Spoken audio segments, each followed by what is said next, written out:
tulungan mo ang sarili mo, wag kung sino-sino. Ang paglilingkod po kasi sa iba ay paglilingkod po sa Diyos eh. Opo. Yun na lang ho yung prinsipyo ko. Hindi po ako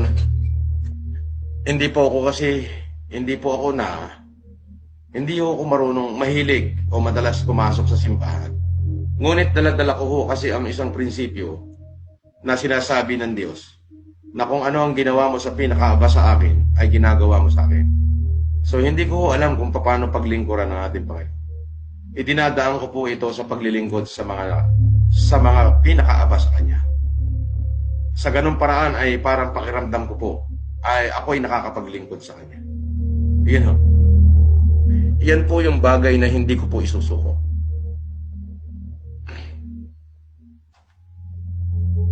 Kahit nakantsawan nyo ho ako dyan, maraming salamat po sa inyo. Sana ho'y napasaya ko kayo. Doon sa mga basher ko, kung natutuwa kayo sa nangyari sa akin, sana napasaya ko kayo.